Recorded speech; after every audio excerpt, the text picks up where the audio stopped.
ओम नमो भगवते वासुदेवाय। भगवान विष्णु के प्रिय भक्तों, परिवर्तनी एकादशी का व्रत 14 सितंबर को यानी शनिवार के दिन रखा जाएगा। यह व्रत भाद्रपद माह के शुक्ल पक्ष की एकादशी तिथि को रखा जाता है। इस दिन व्रत करने से आपके सभी कष्ट दूर होते हैं। आइए जानते हैं परिवर्तनी एकादशी की तिथि कब से कब तक है और देखें महत्व के साथ पूजा विधि। परिवर्तनी एकादशी भाद्रपद माह के शुक्ल पक्ष की एकादशी तिथि को कहा जाता है। इस साल परिवर्तनी एकादशी का व्रत 14 सितंबर यानी शनिवार के दिन रखा जाएगा।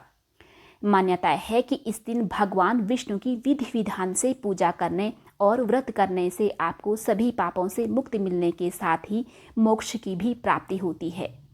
परिवर्तनी एकादशी का महत्व इसलिए भी खास माना जाता है क्योंकि मान्यता के अनुसार इस तिथि पर भगवान विष्णु पाताल लोक में चातुर्मास की योग निद्रा के दौरान करवट बदलते हैं, इसलिए इसे परिवर्तनी एकादशी कहते हैं।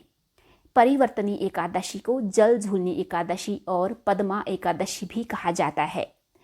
आइए जानते हैं परिवर्तनी एकादशी की तिथि कब से कब तक है और किस दिन व्रत रखना शास्त्र सम्मत होगा।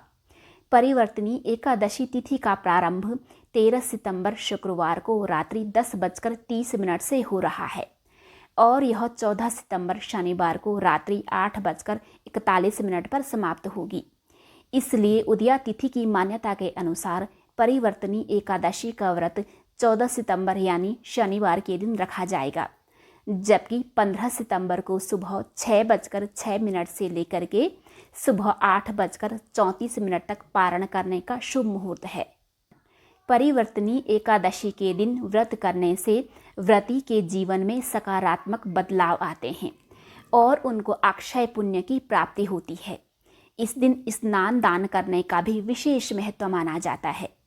एकादशी के व्रत को करने से भगवान विष्णु आपके आर्थिक कष्ट दूर करते हैं और आपके घर को सुख समृद्धि से भर देते हैं। इस व्रत करने वालों को भगवान सांसारिक जीवन के बाद अपने चरणों में स्थान देते हैं। इस साल परिवर्तनी एकादशी के दिन रवि योग शुभ संयोग भी बना है।